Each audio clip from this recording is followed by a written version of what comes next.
Evil Dead, Rise from the Ashes, written by Arkansas Ash. Chapter 7. The musty smell of old wood and dust filled the air as I stepped into the family library, a room I hadn't seen in years. Sunlight filtered through grimy windows, casting an ethereal glow on the bookshelves crammed with forgotten stories and family memorabilia. Aunt Edna's collection of porcelain cats grinned down at me from the mantel. Their smiling faces seemed almost mocking in this moment. "Hey, Ash! You ready to dig into the family history?" Lucy called out, her voice breaking through my reverie.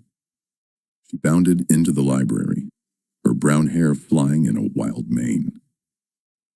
Lucy had always been the tomboyish cousin, the one who never shied away from a challenge, treating me and Robert like her little brothers. It was comforting and daunting at the same time, but in all her help was needs. "So where do we begin?"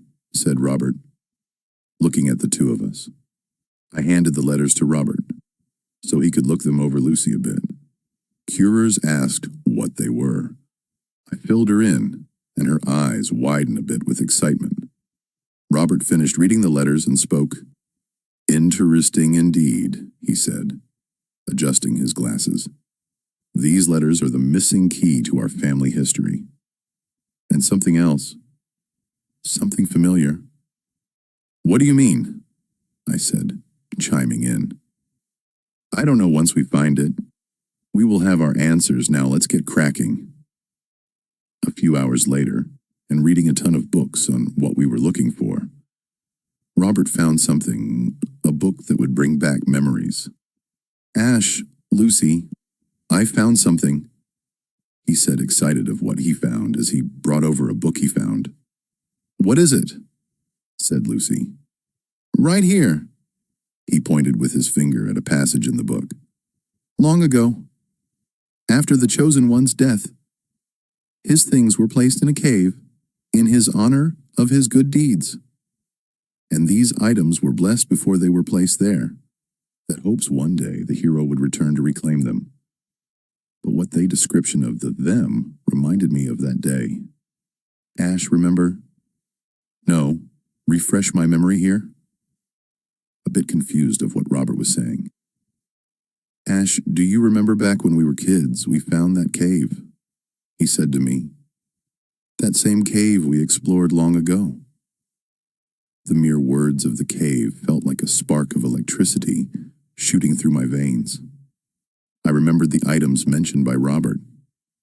My left hand rose to touch the scar on my chin as it was all coming back to me. The pieces were falling into place, but something was missing. Whatever it was, we needed more information. "No way," I said to the both of them. "What do you mean?" said Lucy, looking at us like something she didn't know what was going on. "It's a long story, but long ago when we were kids, we found these relics while exploring a cave not far from here.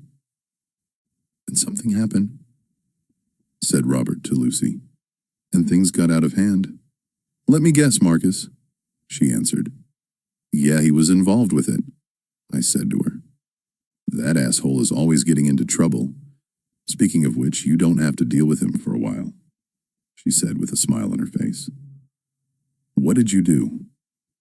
I said to her, wondering what Lucy had done while I was recovering earlier. "Don't worry, it has been taken care of for the time being," she told me, and Robert making us a bit more nerves. "Lucy," I said to her once more, "where is Marcus?" "Okay, he's being held in jail in town, Dawn, who is a good friend of the family and a cop, of course, is looking after him." She told the truth to us. I sighed with a bit of relief. Well, after what he was about to me during the reading, he deserves to be in jail. True. But I got a bad feeling something is not right. I just can't put my finger on it, she said to me. Something bad is going to happen. I hope not. But still, let's get back on track. If this true, those items are the key to stop the evil and well, said Robert, looking at me. "Why are you looking at me?" I told my cousins. Ash, if this is real, then you are the one to save the world, said Robert.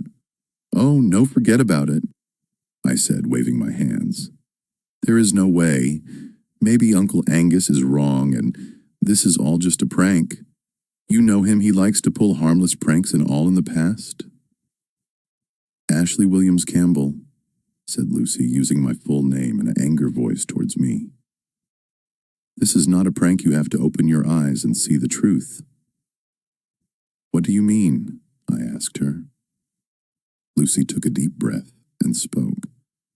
Not too long ago, I was in America doing some research for Robert on some lead he heard about in a small town in Tennessee.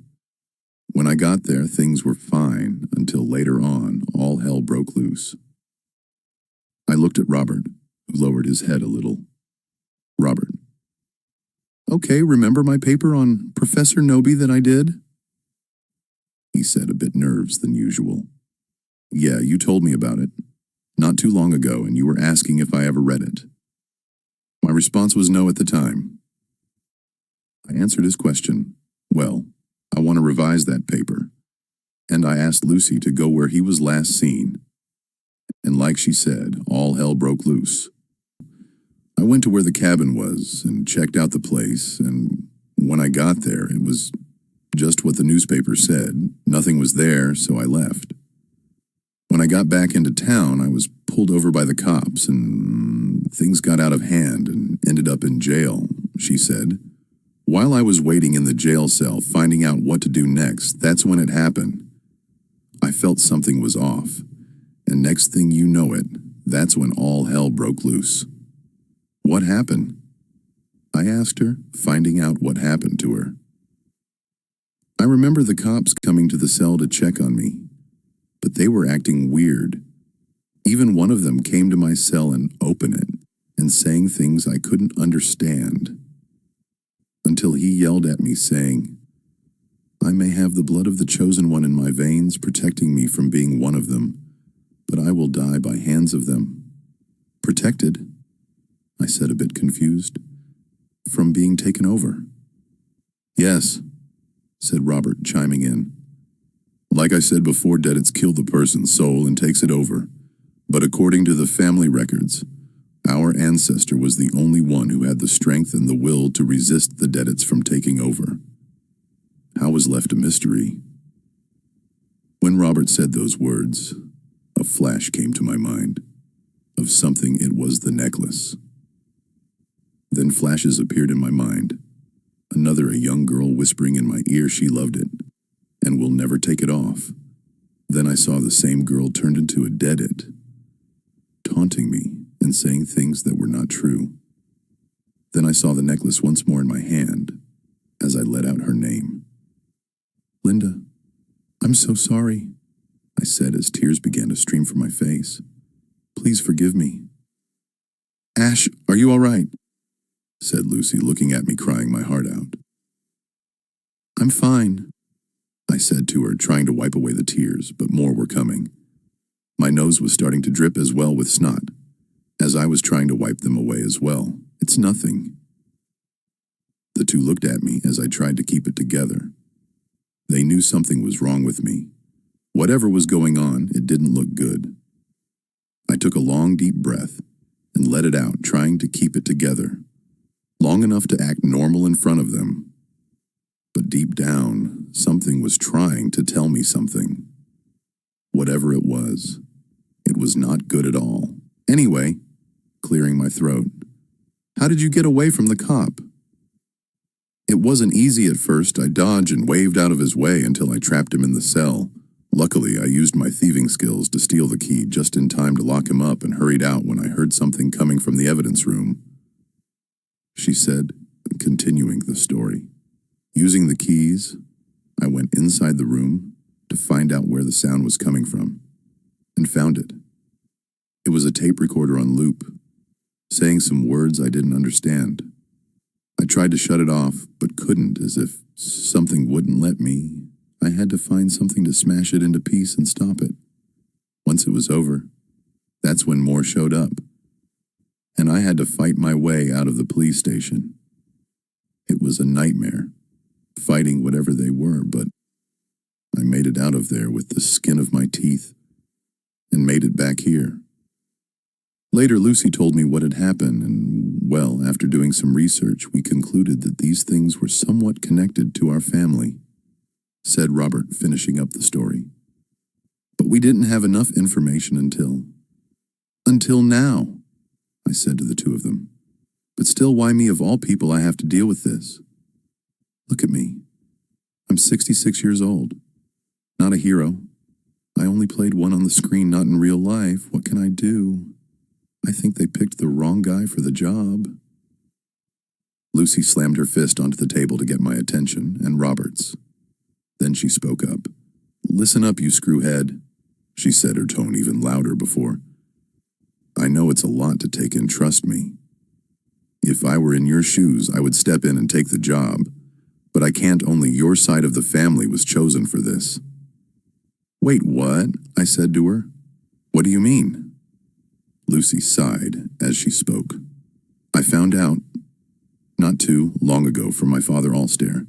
He said that before our grandfather passed away, he told my father, your father Robert, Uncle Angus, and your father Ash, that one of them would bear the chosen one, and one will bear the false chosen one. Uncle Angus couldn't have kids due to an injury while he was at war. Aunt Mary, your mother Robert, had Marcus convince the clan he was the real one, and there was you, Ash. What Mary convinced everyone, you're the fake one. The clan was split down the middle, and there was no way to find out who was the real one or the fake, so our parents decided to test you and Marcus. But what you? I asked her. What about me? Why were you not part of the test with me and Marcus? It's because of Aunt Mary. She told my father I was not worthy for some reason. Plus, I was a girl, and this didn't concern me at all. This was between you and Marcus. So that's why. Anyway, over the years, the clan tested you and Marcus, without telling you, until the time was right. But Marcus found out and was convinced he was going to be the one who would save the world. I bet it was my mother, said Robert to us. She liked him more than me. We looked at Robert and felt upset. True Aunt Mary treated Marcus like the golden child and treated Robert like dirt. But I was glad to know Robert and treated him like he was a brother to me, since I never had siblings, though, out my life. But with a twist of luck, it had to come down to one clan member, our late uncle's. But before he can give an answer, he died, before telling who until, said Lucy, trailing off. The reading of the will, I said, finishing her sentence. Yeah, look, Ash. I know it's a lot, and you're afraid. Heck, we all are. But still, I believe you can step up and battle this darkness like our ancestor did long ago, and not let it consume everything. Our family, our friends, heck, even the world. You know deep down that there's more to you than those roles you played long ago. You have courage somewhere beneath all those lines and dramatic monologues. You are a Campbell, and a Campbell doesn't run away.